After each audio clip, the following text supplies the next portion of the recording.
Hello, everyone. Welcome back to Growing Up with Godzilla. My name is Donny Winter, and this is my show where I have conversations with Godzilla fans about how they've grown with the character and franchise over time. We are right smack in the middle of season 4.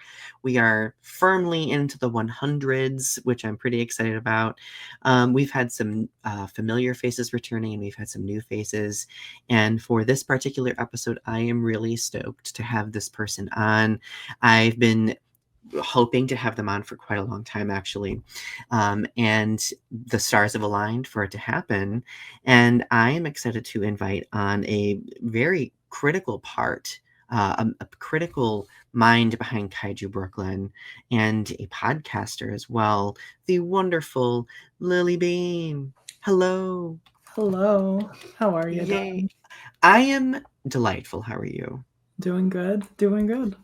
Good. No, I am really excited to have you on. I feel like we are pretty new to each other's orbits. We've known each other on social media for maybe a year-ish, I think. I've known about you for a while. I remember from Facebook, the Mothra fan page, actually. Oh, my Mothra fan page. Yeah. What's that? I don't know. No, That was like way before I really interacted with people and everything. But oh my, well, I am honored. Like, I have probably spent way too much time on that page, like doing things on it.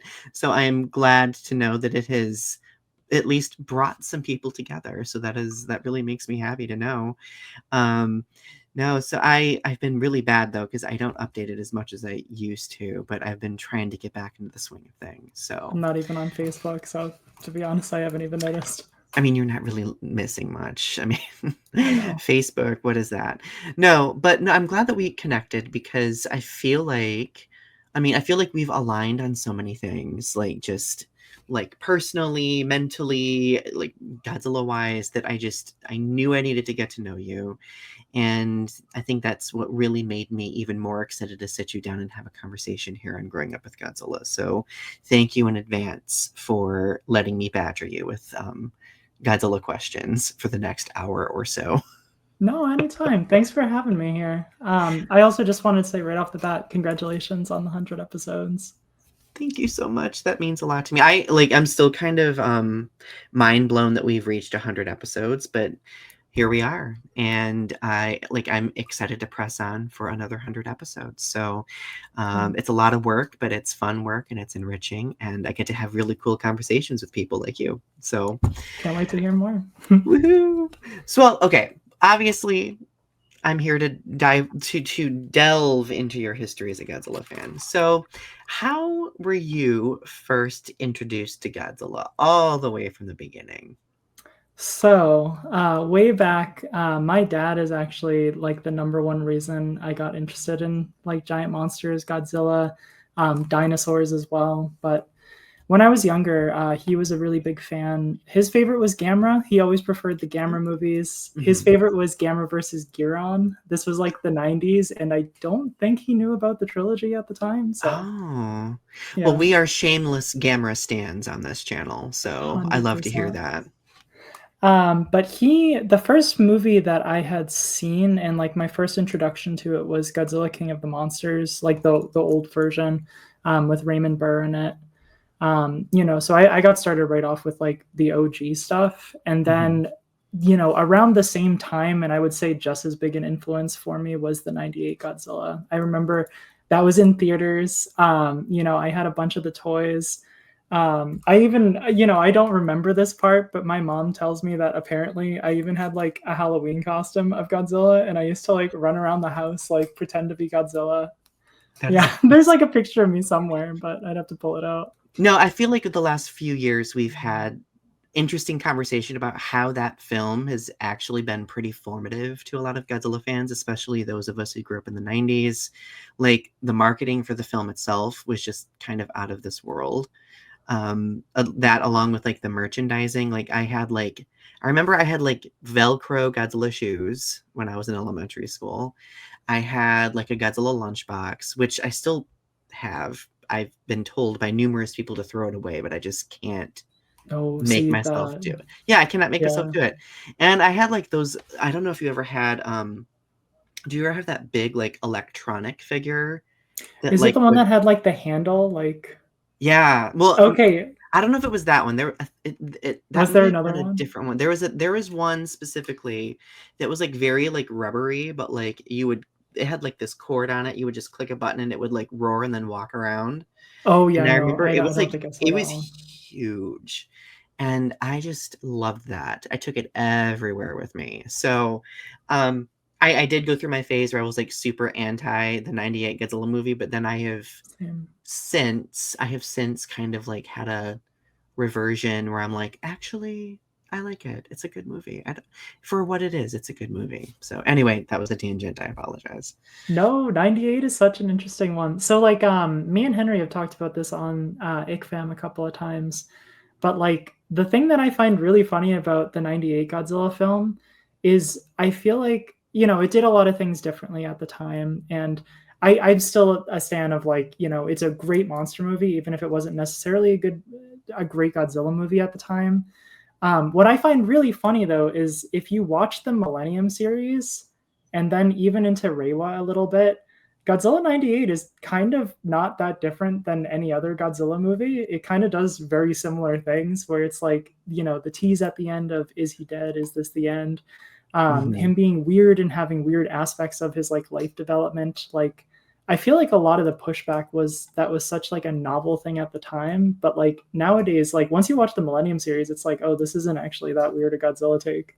Oh, absolutely not. And I think that we should give it credit where it's due because truthfully, if it wasn't for the success of that film, which was very successful, Mm-hmm. we would not have like Toho would not have been motivated to do Godzilla 2000 or the rest of the Millennium era. We wouldn't have gotten the beautiful moments in Godzilla Final Wars that we have without this film. So Mm-hmm. I like I think it is in its renaissance, let's just say. Oh, and Yeah, we would not have gotten that amazing animated show either, which was phenomenal. yeah. No, the show I think was even better than the movie. Oh, 1000%. So okay, so this was like when you were a little kid then, right? So like you Yeah, were yeah. introduced through Godzilla King of the Monsters, I think you said, and then you said this film, right? Yep. Um, so as you started to grow as a Godzilla fan even more, like maybe into the teenage years, like how did things shift? It sounded like you had a pretty affirming family when it came to Godzilla, which is good. Yeah, yeah, I got lucky. I mean, my dad's the reason I'm into a lot of the nerdy stuff I'm into. I apologize for the visual also. I'm in the process of a move, so I just tried to like keep out a couple of my collection pieces that I liked. But like, he's the reason I'm into like Transformers. He's the reason I'm into like Godzilla, dinosaurs, things like that. Hmm. As I got older, though, like he also got me like introduced into horror, which is like a really funny story because I did not like it at first, but because of him, it's one of the reasons it stuck with me. But I always kind of like as I was growing up, I kind of kept that preference for like the darker stories as far as like what you saw in like Godzilla King of the Monsters. I watched a little bit of everything. Like Godzilla's Revenge was like one of my favorite movies growing up. It wasn't until later that I started to learn like, oh, people really hate that movie. But what's it called? I want to say like it was more getting into like I'm trying to think. If you older Godzilla fans that grew up in like the early 2000s might remember this, but there was like a box set of Godzilla films that came with like Godzilla King of the Monster. You might know exactly what I'm I talking think I know what you're talking about. It came with like Rodan, Godzilla King of the Monsters, Mothra versus Godzilla. I think War of the Gargantuas was in it too, maybe.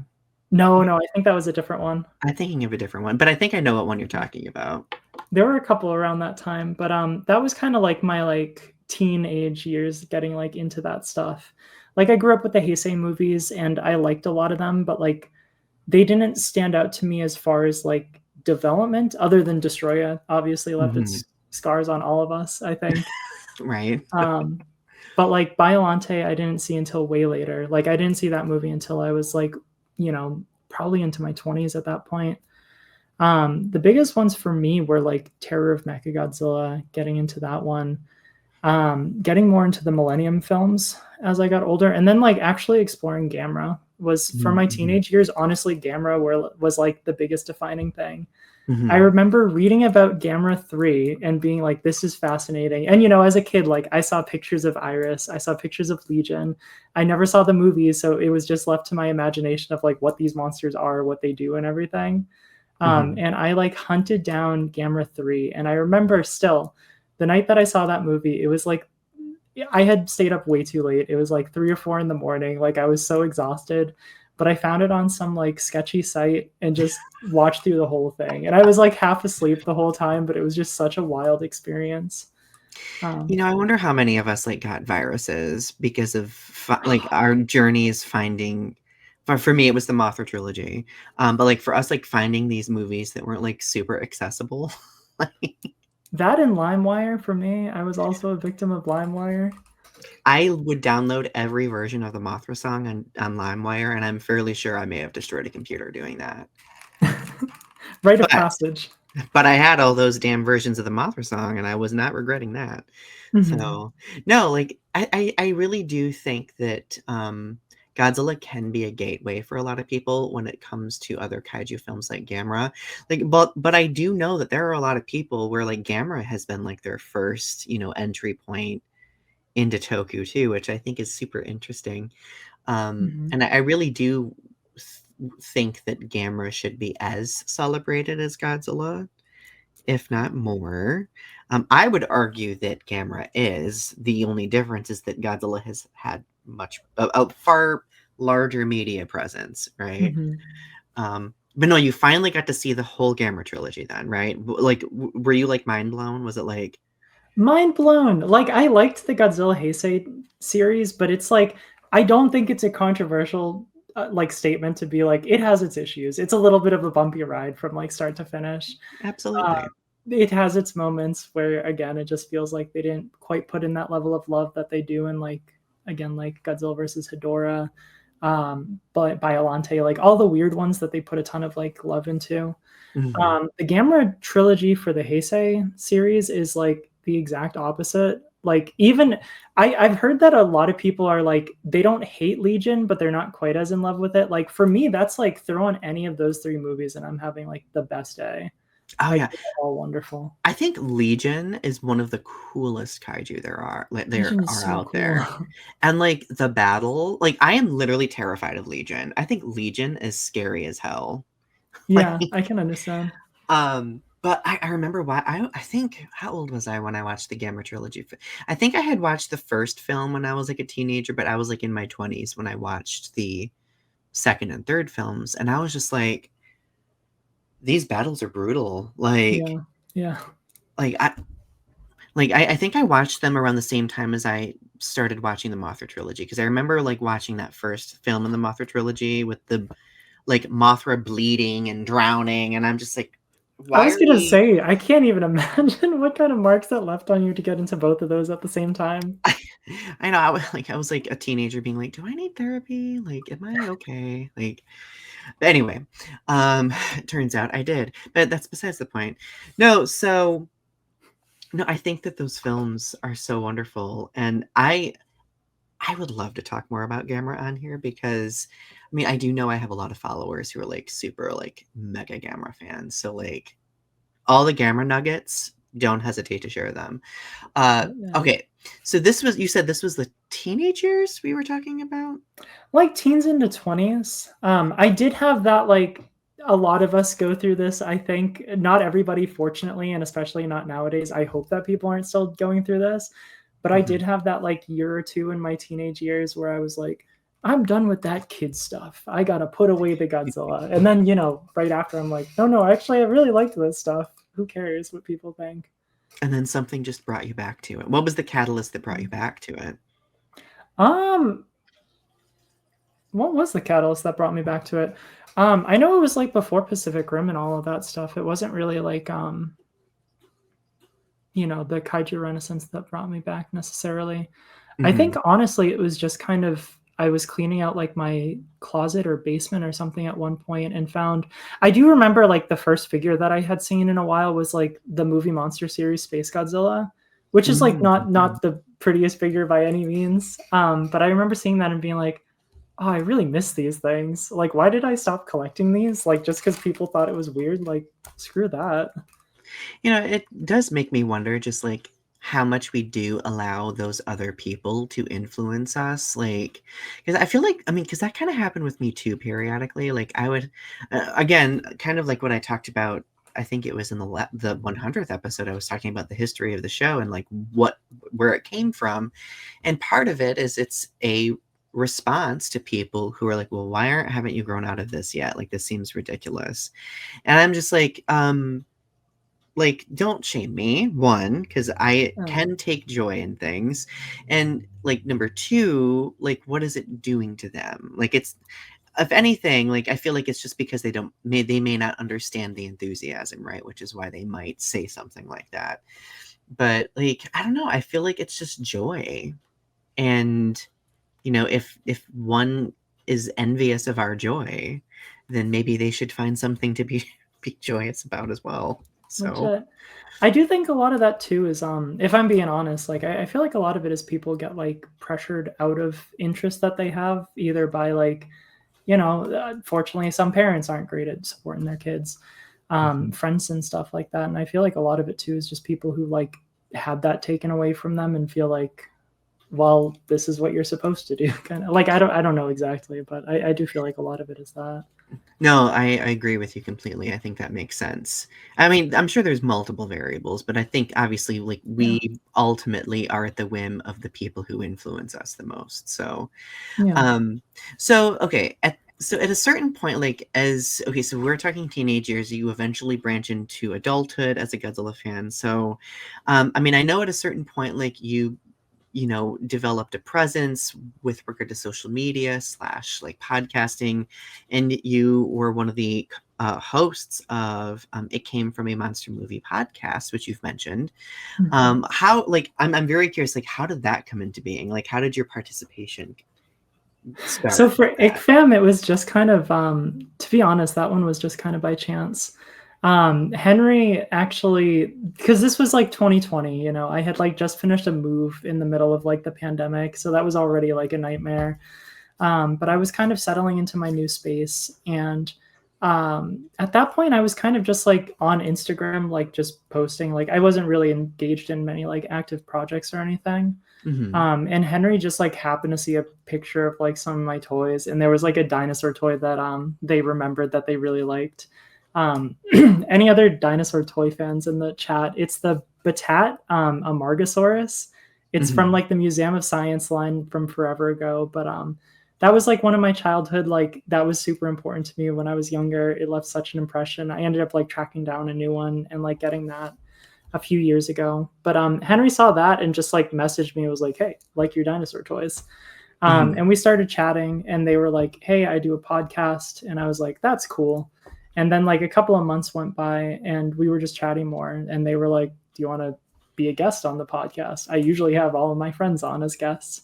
And I joined for an episode, really liked it. And then, you know, I think before I became a host with Henry, I think they had their first like where they took a break. They went on like their first hiatus with the podcast. Hmm. And then when they had come back though, they were like, "Hey, I'd love to have you on." Hmm. Yeah, and that's kind of how that ended up happening. That is so cool. I never knew that story. Like, Henry's wonderful. Like, I mean, I've recently become friends with them, and they've really, I mean, the enthusiasm and I think the community that we all create through sharing this love of what we love, like, is really palpable. And I hope that it Yeah.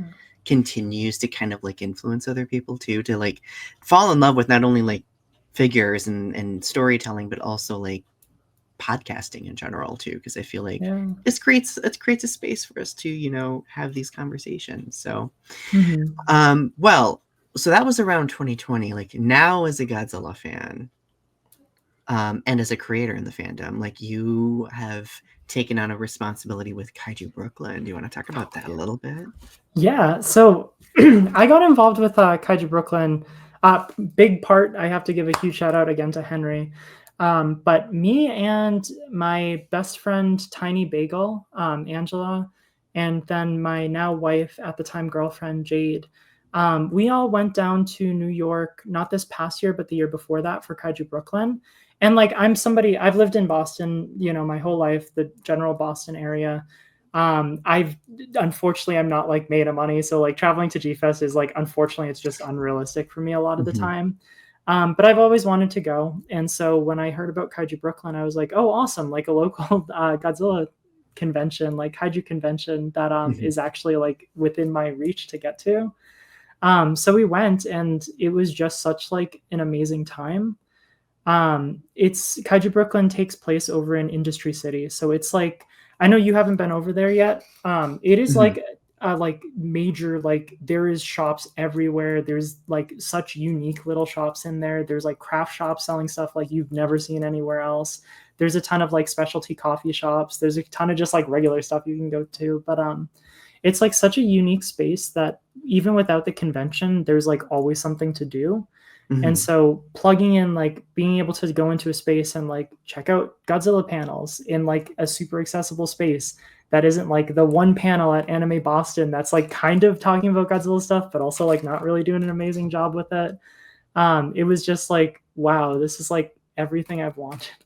Um, Uh, and it's like also just, it wasn't just like one type of person. It was like you see everybody there for like mhm. fans, it was very, very unique an experience. And it just got me very excited. And when, at that point it was just the Saturday, it wasn't a 2-day event yet. But at the end of the day, because Henry was volunteering at the time, and Henry was in the middle of a move over to England. And Mhm. so John had asked Henry like to recommend somebody to help put the con together, because John was looking to grow with it a bit. John Bellotti Jr., also the one that puts the con together. I know not everybody Mhm. necessarily knows who John is, so I should specify that. John, I think, was on the last season Okay, of the yeah. show, So actually. Robo 7, Mhm. if you know him by the page. But yeah, I mentioned that I was interested in volunteering, and Henry's like, okay, cool. Like, let's meet John. And then I sit down with John, and John's like, so I need somebody to help me run the show. So I was like, okay. I run a salon right now in the like as my day job. So like I have plenty of experience with that. I have plenty of experience like working with people and stuff. So it was a Mhm. pretty easy transition to get into. And hey, I'm working with one of my favorite things in the world now, giant monster stuff. So I think yeah. that's so exciting. Like, I know, like, I was kind of kicking my ass because you you and Henry had invited me to come to Kaiju Brooklyn, which I was really wishing I could have done because I think, well, you invited me to be on a panel, which Yeah. I think was it about like queer representation in film, like in kaiju films, Yep. which well, and then I was really happy to know that Kaiju Hime was on the panel as well. Yeah. So I really, I mean, commend you for helping facilitate that programming because I think that there's always plenty of room at kaiju conventions, Godzilla conventions specifically, for us to have conversations about like representation in media and like how our fandom is actually super diverse, Crazy. Yeah. far more than we're willing to, that many are not necessarily willing, but like that many often realize. Yeah. So I like thank you for that. Thank you for that. Yeah, no, thank you. I mean, I'm just glad we have people like you in the community, like doing things in this area. And like, again, like just going back to Kaiju Brooklyn and my experience with cons, like I haven't been over to G Fest, so I can't speak on G Fest. But like there are so many people who are visibly queer, trans, and stuff at these cons that like feel comfortable being there in a way that, like I'm trans myself, and like pre 2020, like I could hardly imagine myself going to like a Godzilla convention, because like Mhm. in my head it was just like cis white boys is like that's the convention. Yeah. And it's just not. Like our community is so diverse. There are so many like people in this community that aren't just like one specific thing. It's very cool to see. And when I got involved in Kaiju Brooklyn, that was very important to me to keep pushing and building onto a little bit more, is like making sure like, hey, we are a huge part of this community. Like we have a space here. Like this is a welcoming space for us, and we're going to be part of this community, contribute to it as well. Like, Absolutely. Yeah, we take something away and we enrich something in the community by simply being part of it. And Yeah. so thank you for your bravery. And because I know for many, and I've had this experience myself, adjacently, like it can be really scary putting yourself out there in a community this large, right? Yeah. Especially when you are, you know, of marginalized status in any capacity. So, but again, like we are representation, right? And I think like when we have a role, we can work toward bringing those conversations into the spaces that need them and making sure that there, you know, are places and opportunities for people to have those types of discussions and see that type of representation that is absolutely necessary. So, Yeah. ooh, I'm nerding out 100%. now. Nerding out now. Hey, So, that's the space for it. right. Well, okay. To be particularly nerdy right now, this is Mhm. a question that I annoy everybody with. But I would like to know which Godzilla films are your favorites and why. And I usually tell people to pick a top three. Top 3. So, I'm gonna give you my actual top 3, and then I'm gonna give you my fun top 3. That 'Cause I love that. I love that. my top 3 is Gojira, like the original, not King of the Monsters, like the OG Gojira, -1 and Shin Godzilla. So, Oh, the super, like, everybody's favorites pretty it's they're gonna be great like though. thank you. But I love those. Like I said earlier, like I like my stories to have a bit of a darker edge, like feel a little bit more gritty or like grounded in some way. And I like my Godzilla movies to say something personally. I enjoy the fun ones. Mhm. But like for me, it's like I get the most enjoyment out of a movie like Shin Godzilla, where it's like a commentary on all this stuff. Gojira, where it's Godzilla's a stand-in for the atomic bomb, and it's like really trying to say something with it. -1, where it's all survivor's guilt. Like, Mhm. yeah. For the fun ones, though, it's gonna be versus Biolante, of course, Ah. versus Destroya, Oh. and versus Hedora. Oh. Yeah, Three very good ones. I mean, they're all good thank ones, you. but especially All good good. and unique ones. So, I mean, I have to ask, why are those three your fun top three specifically? Well, they're all a little darker and have some like horror elements of them. True.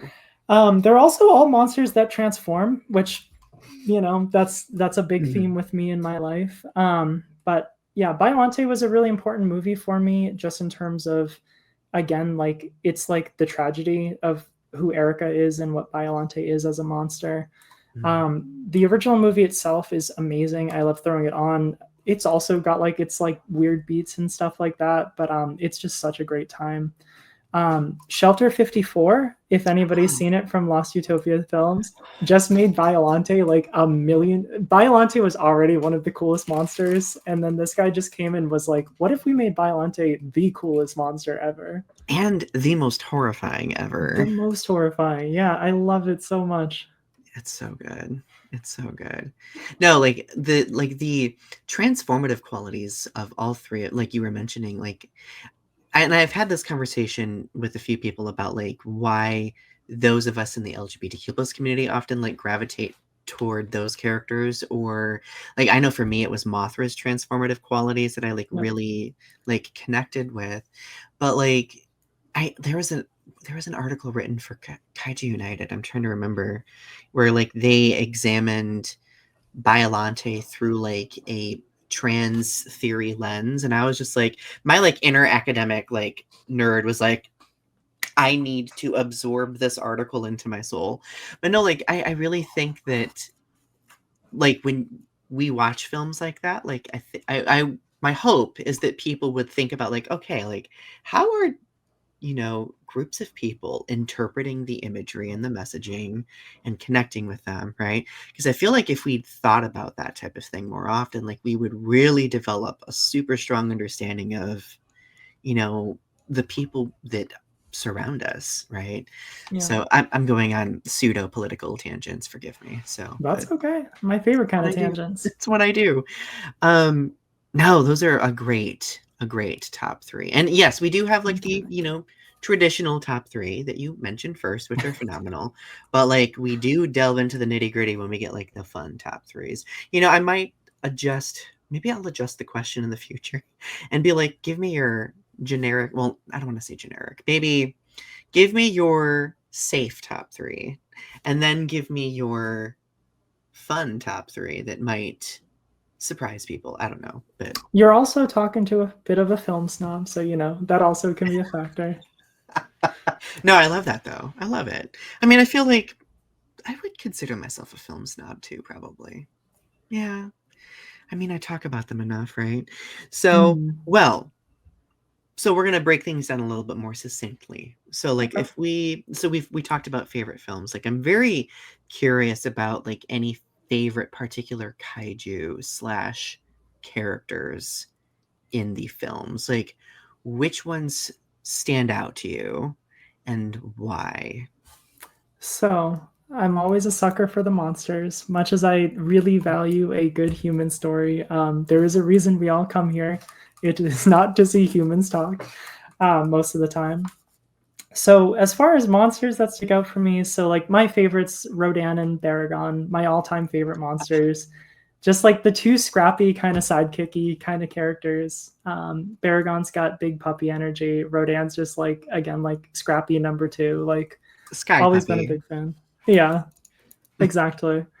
Rodan's been like a favorite for me ever since like I think I saw Invasion of Astro Monster like when I was very young, and just ever since seeing Rodan, and then of course, like I said, the box set came with like the original Rodan too that I had. So Mhm. I've been watching that movie for a while too.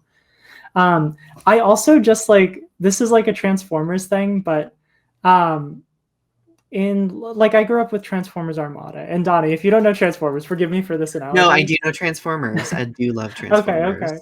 So in a lot of the Transformers stories, like it's Megatron and Starscream are like the two Decepticon leaders, Mhm. like leaders. But what's it called? Like in most of the series, Megatron is like objectively the strongest of the two.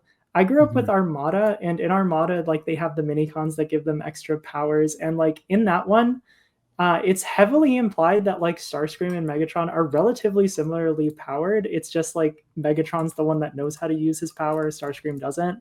Mhm. Um, and I'm always very drawn to like those characters that are like comparably strong, but just always kind of viewed as like the underdog for whatever reason. Mhm.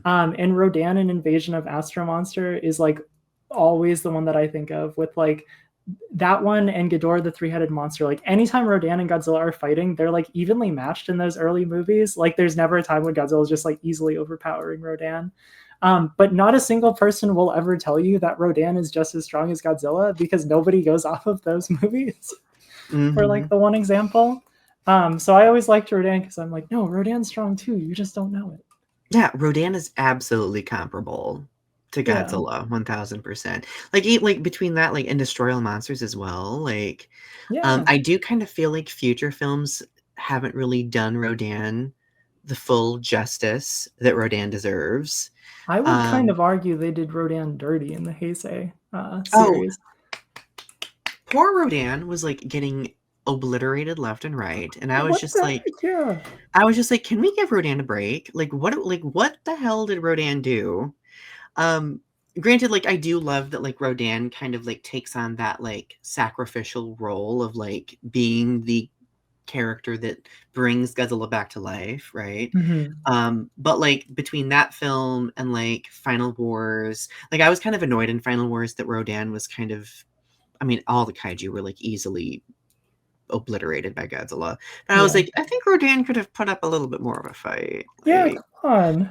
Give and the then bird his like time to shine. yeah, and also have the same qualm with the MonsterVerse. Like, I Mhm. feel like the whole Rodan versus Ghidorah battle pisses me off. Yeah, Excuse me my too. friend. Like, really upsets me because I'm like, that would have been more. Like, there would have been more that would have happened than just, oh, he slams into him once and then gets thrown into the ocean. Like, come on. Like, what are we doing? I did really like how they captured Rodan's personality in that, though, of just like, here's an objectively way bigger, scarier monster, and his first thought is, I'm gonna go and attack that. I'm just Hmm. gonna throw myself at it. Yeah, Rodan, courageous. Yeah. Love Rodan's courageousness in the Monsterverse. So I just went on a complete Rodan tangent. Forgive me, but Oh no, no, that's okay. love Rodan. Um, as far as like human characters go, and like of course, like I do have to throw out Biolante. You know, Batra's actually before I talk about humans, I do want to say Batra is another one too that I wouldn't necessarily say that Batra is like a favorite monster for me. I really like Batra, as Mhm. you can tell. Oh my god, obsessed. But Batra is a monster that like I think means a lot more to me than as far as like when I think of favorite monsters.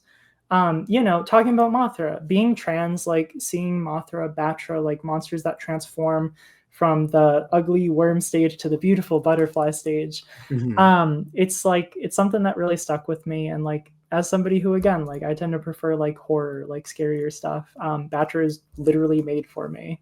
Mhm. So Yeah, like the metaphorical qualities of metamorphosis, like just in general, I think are such fascinating things to look at mhm. with regard to those characters, right?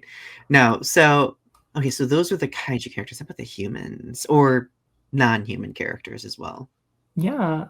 So the number one that comes to mind is going to be Katsura from Terror of Mechagodzilla for me. Oh, yes. So speaking of Kaiju Brooklyn, for the panel that Henry and Kaiju Hime and I did, um, we were originally working with Cressa Biragon on social media. I'm sure most people Love watching the show Biragon. probably know Biragon. Mhm. She was wonderful. She really helped us put the panel together and stuff. She was originally going to be part of it, but unfortunately, she had to cancel at the last second due to some issues outside of her control. Mhm. Um, but she was the one that really like wanted to talk about Katsura from Terror of Mechagodzilla. She was like, "Oh, I've always seen Katsura as a trans allegory," and for me, like Yeah. I had heard that like once in the past, but like for me, that was kind of like something I hadn't really heard before. So I was like, "Oh, that's interesting." Like I don't think I've ever necessarily interpreted her in that way. And Mhm. then I watched the movie just because I was like, okay, let me make sure I know what like she's talking about, what I'm seeing. Katsura is so trans. Like she's so transcoded. Like everything about her character is transcoded. Mhm. You know, she has a really uncomfortable relationship with her body. She feels really alienated from who she is. She has a Mhm. hard time connecting with other people because again, like she has this like identity issue with like who she is and where she fits into the world. Yeah. She goes through like surgery and has all this connection to medical stuff. Like she's like she is a gorgeous girl that is forced to control a giant mechanical monster Mhm. for most of her existence. That sure sounds familiar to somebody who's trans. Oh.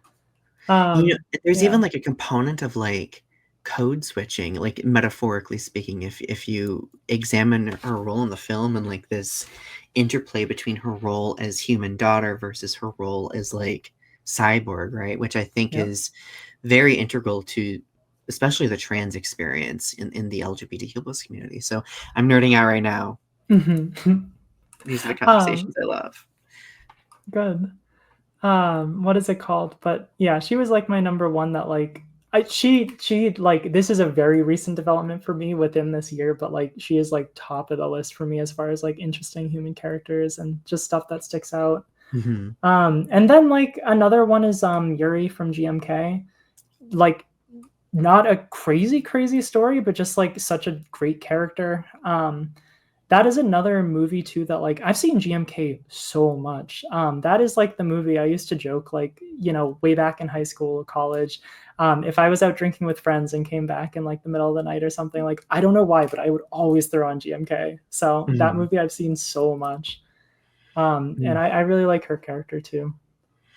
No, I do love GMK and Yuri's character as well. Like, I really felt that, and I think I mentioned this in a recent episode too, but I feel like she really changed the impression of like the journalism character in the Godzilla film. Because Mhm. like all the other journalism characters that we've seen have been like these like smarmy dudes trying to be manipulative. Like I keep immediately thinking of like the Return of Godzilla. Um, and Mhm. the guy who like manipulates, you know, another character, you know, at the expense of like her sibling or whatever. But like I feel Yep. like Yuri was very much like forthright and determined and hilarious, but also like not putting up with bullshit. Like Mhm. I love Yuri. Me too. Yeah. Um, Other than that, like, I like Sarazawa from the first movie. Again, like tragic characters always appeal to me. Um, and then like what's his name? Koichi from the new one from -1. Is that a Yes. Shikajima. That I think that's his last name, right? Okay. Yeah, he's a standout too. Again, of course, as somebody who like has gone through my own like mental health struggles and like survivor's guilt and stuff, like he's a standout character. I don't think I'm saying anything controversial. I'm saying like I think he's one of the better human characters that's been represented in these films. Not that Absolutely. I feel like there's this idea that the human characters in this movies are always bad, and I just don't believe that. I think there are plenty of the movies where it's not like they're not spending as much time on human characters, but Yeah. like the humans are interesting. I'm there for the monsters, but like there are a lot of really interesting human characters. Absolutely. I think there's just levels, right? Like Yeah, there for are sure. different levels, like you were saying, in which like the films delve into the humans. And I think -1 it created such a really good balance that I think it was just a shock to all our systems, right? Where 100%. it's just Yeah. like I am sobbing over a human character in a Godzilla movie. Granted, I have sobbed over human characters in Godzilla movies before, but Me like too. Me Akane too. for me is like, or like when Miki Sagusa cries, like I'm like the Yeah. moment she sobs, I'm sobbing. So, Yeah. but that's besides the point. No, those are excellent character selections. Thank you. Yeah. Well, here's the big question that I ask everybody. How would you say Godzilla has shaped you into who you are today? So,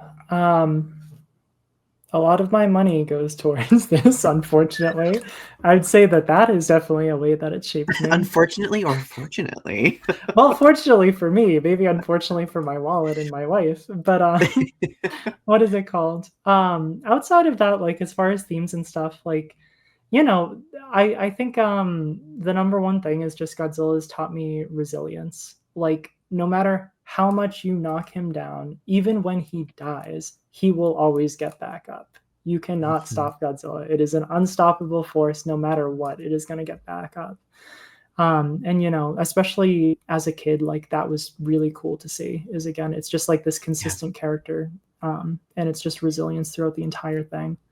yeah, Um, yeah, as far as like other stuff, like you know, being comfortable with transitioning, um, being in the monster space is really easy because it's like acceptance of just things that are different and seeing how interesting they can be. yeah. There was I referenced it in the panel too. Forgive me, Jacob, for picking on you, but like there was a quote that Jacob said actually in an episode of Growing Up Godzilla about that, how it's like Godzilla is different and he's weird, but he's cool. And it's like, I want to be like Godzilla. He's weird, he's different.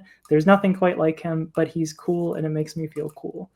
Um, Mhm. yeah. And I think that that's a really important part of it. I think so too.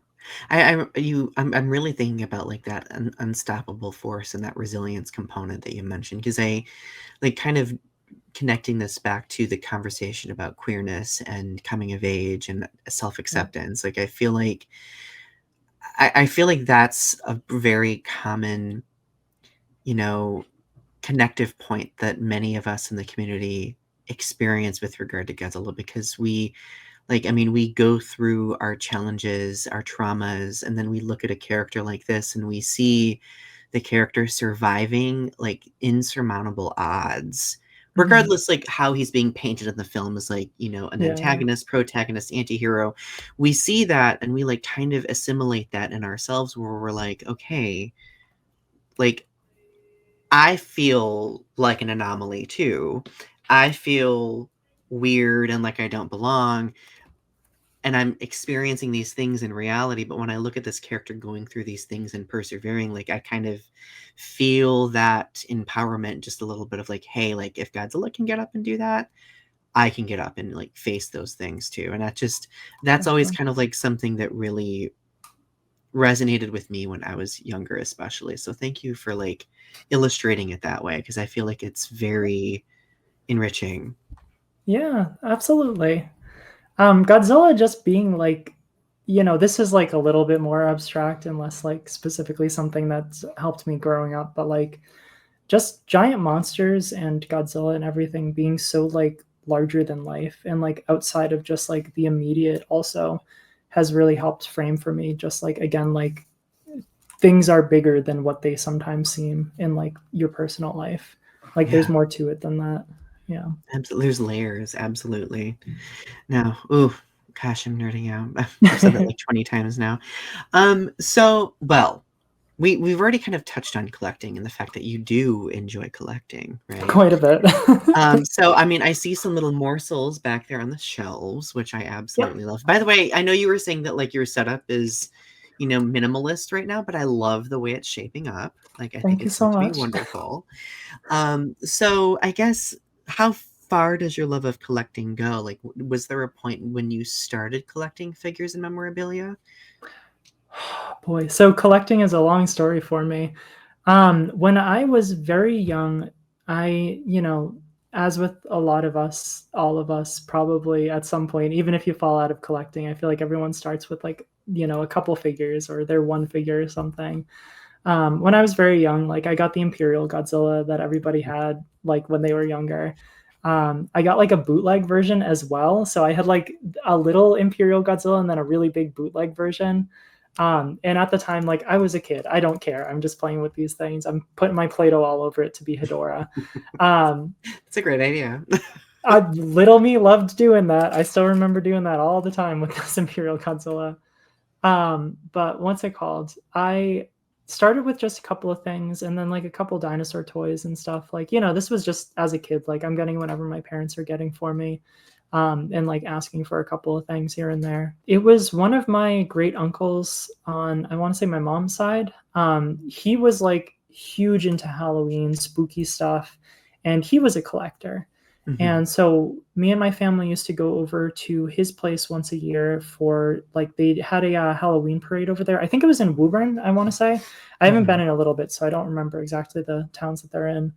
But we would go over for the Halloween parade, and he would usually set up like little things for like the kids to play with downstairs. Like he had like a shooting range with like a Nerf gun or something, shooting down like zombie props. Like it was really cute. But in the I space love that he that. did that in, he had like a big old wall of shelves where it was just like it's nothing quite like collections that I've seen in a lot of the community, but it's just like as a kid, it was a ton of just like horror collectibles. There was a couple like Matrix figures, like the aliens from Independence Day, he had figures of. It was just like this wall of wonders where I was like, it's all this cool stuff. Like it looks so nice and everything, and it's this cool little space. And so I remember when I had first like because I might have seen it before and just not like registered what it was, but when I first saw that and registered like what I was looking at, I remember I got so inspired to want to like make a little display of my own. And I didn't have a whole lot of toys. So I remember it was like I had down in my basement and there wasn't a whole lot, but there was like this little step ladder, like stool, like not even big, just like a random step ladder. And I like unfolded it, put it against the wall and put toys on it. I was like, that's my shelves right now. um, and like it started with like mostly like a couple odds and ends for toys. I had like a big old like Rancor from Star Wars, Mm. one of the old like Kenner figures down there, and I used to pretend he was like Orga or something. Mhm. And I would collect toys to play with them obviously at that age. And like I said, there was some point in my teenage years where I kind of just like dropped off of it. And Yeah. it was like my toys from when I was a kid, like that was when I put all that stuff away, like stopped looking at it, stopped caring about it. And then it was after I had pulled all that stuff out after that, when I was sort of like, okay, no, I do really like this. And I do like having like figures that represent like the movies and like the important characters to me, the important moments and things like that. But even then it was kind of passive. Like I wasn't like actively hunting for stuff as much. It was when I was actually going into college. I started to realize like, oh, there are like collector's grade things of these things out there. They're not all just like the movie monster series, like vinyl toys anymore. And I ordered the Destroya Evolution set from SH Monster Arts off of Mm. Amazon. It was the one that comes with like the two crabs and like the flying form. And Mhm. this was at a time when like I was like, why isn't there a flying form Destroya figure? It's such a cool monster. I want to see it. I want to hold it in my hands, look at all like the little intricacies of the design that like you can't really get in the movie.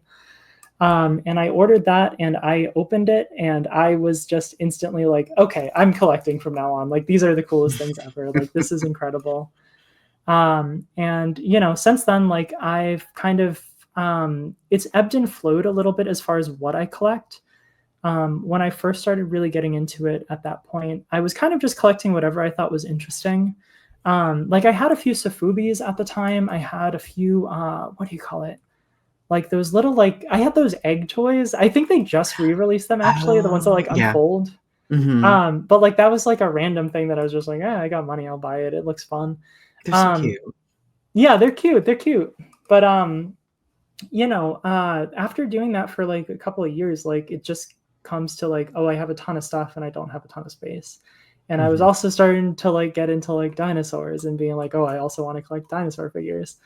So it's kind of been this thing where like sometimes I'm kind of buying more and then I try to like get rid of a ton of stuff to like make room for like when I figure out like what I actually really want to be focusing on. Mhm. Like right now I have like I'm sure a lot of collectors do something somewhat similar, but like I have like very strict rules for myself for what I'll let myself buy. Like Mhm. this X Plus figure, this is my favorite figure in my collection, by the way, like Mm. number one top figure. It's the X Plus like Train Biter Goji. I don't buy X Plus otherwise. They're just too Mhm. expensive. They take up too much space. But I do buy like I try to get like any of the SH Monster Arts figures that come out. Well, not so much anymore. Actually, Haya's made that really hard because Haya makes much nicer figures a lot of the time at a much better price. Titanic Creations I've been really into lately. They had their Gorgo, Pulgasari, and Mm. Yongari that came out. I think they just launched like the Titanicus, what do you call it, Kickstarter. Mhm. Yep. I'm a big fan of like the articulated figures. On my Instagram, you'll see I haven't done it in a while. I've been in like the process of moving and a lot of other crazy stuff, but I do really like taking photos. I have like little sets, and then like I'll mention that a little later. But I also make like little scenery pieces. So yeah, I that's where it's at now. I'm obsessed. I'm obsessed. Like, no, I like, and I think that it's almost like it feels like a slippery slope, like getting into collecting, right? But then, like, once you like delve into it, it's like actually, I'm developing boundaries for myself. Like, I know what I'm looking for. I know what I want.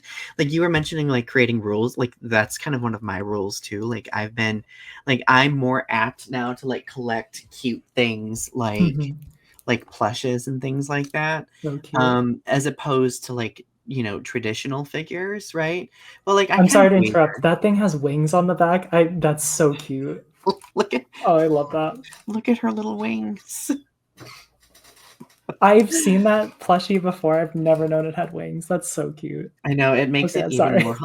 No. It makes it even more hilarious because it's like this like cute little chunky Mothra with like You teeny itty ain't bitty flying wings. anywhere. You ain't flying anywhere, You Mothra. are permanently grounded, sis. No, I love things like that, and since things like this tend to be kind of expensive, like that's what kind of allows me to like rein myself in because it's like, Yeah.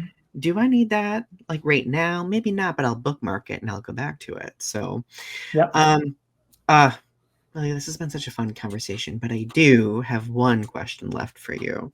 Yep. Of And course. that is, what advice, if any, do you have for Godzilla fans who may be new to the franchise? So first of all, don't be scared off by the community. The community is big. If you get on Instagram and see people that you're interested in, like check it out and everything. Don't be intimidated. As far as like the good stuff, the movies, the toys, all the good stuff in the community, I would say if you are getting into the franchise, look through the movies, see what looks interesting to you, what jumps out. Like every Godzilla movie has its movie poster. And I will just say that, like, when I was younger, I used to just see the movie poster and be like, that looks cool, I'll put that on. And Mhm. sometimes it was a letdown. It doesn't look as cool as the poster did. A lot of the times it was really fun, or just like something a little different. But Mhm. my biggest advice that I would say is, don't be afraid to bite into whatever looks appetizing to you. Mhm. Whatever you think looks like fun, try it. The only thing I'll say is, like, try to watch at least 2 movies before you really make up your mind on what you think about this stuff. Um, there are movies like Gojira, which is really dark, moody, and more of a horror than it is like a conventional kaiju film. And then there's movies like Godzilla's Revenge, which is an entirely different subject, entirely different way of tackling it. And if Mhm. you watched Godzilla's Revenge and didn't like it, if you gave up there, you would miss out on everything else. And there is probably a Godzilla movie for you, no matter what you're interested in, to be honest. Oh, Um, yeah. as far as like beyond that too, like I said, just don't be afraid to like look into stuff. Like, if Godzilla's not your thing, maybe you'll like Gamera if you like something a little bit more moody or something, if you want to try that trilogy. Mhm. Um yeah, even like there's like Colossal is like one that's out, like that came out like mid 2010s. Not Mhm. Godzilla, but again, just like in the kaiju space, like there is something for everybody there somewhere. Yeah, absolutely. And the thing is, like, the more you delve, the more you learn. Like, the more you kind Yeah. of not only learn about yourself and what you like, but you learn interesting things about, like, you know, the stories, the histories, culture, like cultural, like socio-political awareness, like so many different vantage points. So, my goodness, I'm loving this. I don't want the conversation to end. So Lily, where, like, any plugs, anything you're working on, projects, where people can find you, go for it. Yeah. So first of all, when is this episode getting aired? Next, this coming Sunday. This coming Sunday. So a week later, on August 10th, I am hosting our annual K Day event. For legal reasons, I unfortunately can't do a full on movie stream at the moment. We'll see if I can change that one of these days. But I do, every year I do on K Day, I do it the second Sunday of August. I usually, like, I'll have movies like a watch list for you to watch along with for our schedule. Hop into the Discord, hop into the text chat. It's going to be hosted on the Came From Monster Movie Rebirth Discord channel. You can either shoot me or Henry a message on their Instagram. It's IkFamPod. But we're going to be doing that all day. We have a nice little schedule put together. Come on in, chat. If you pop by the chat and just even say hi, you get entered into a chance to win the raffle basket, and we have a couple of really cool goodies in there. Yeah, definitely check it out if you're I around, do Donny. love a prize. You can find me on Instagram at a trash bug. Again, I haven't been super as active on my personal page, but like I'm on there. I share stuff sometimes. I post occasionally. Once I'm done with my move and settled in and everything, I'll be a little bit more active on there again. Um, I am part of Kaiju Brooklyn. Check out Kaiju Brooklyn. That is next year. I don't think we have the dates set 100% in stone yet, but it's typically end of May, like very beginning of June. That's over in Industry City in New York. Again, like I said, it's such a great time. Even if like you feel like, oh, will there be enough kaiju stuff there? There definitely will be, but it's in a And place it where keeps there's so growing. It much to keeps do. growing. Exactly. It just keeps growing, if anything. And then the last big thing that I would like to give a shout out to is what do you call it? Me and my wife Jade, we are opening up our art shop. It's Lost Monster Garden. We're on Instagram. We're going to be launching it August 10th, the same time as K Day. And we're not going to stock it with a ton of stuff. It's kind of a soft, like, baby launch, so to speak. We're in the process of moving. We just unfortunately haven't been able to devote as much like time or resources to it as we would have liked to. Mhm. But again, I have my little scenery pieces that I make. I'm going to be selling some of those. It's a mix of stuff for dinosaurs and some monster-sized scenery pieces. So check that stuff out. I'll have an Etsy store up, and free Palestine. Absolutely. Forever and always. And I'm really excited about the store opening up. Congratulations on that. Like, Thank you so I much. Like, that's gonna be fun, and I love it when I don't know, I love watching friends, like, transform their artistic skills into, like, something of that nature, right? Mhm. So yeah, congratulations on that. Thank you so much. Congratulations. Yeah, we're very excited about it. So, my friends, I will have all the links down in the comment section below. So keep an eye out for that. Per the usual, do not forget that the show premieres on the first and third Sunday of every month at 4 Eastern Standard Time. And click like, subscribe, all the algorithmic things. Go follow Lily's socials. And thank you, as always, for supporting the show. And don't forget to keep standing tall, Godzilla fans. Have a good rest of your night. Bye.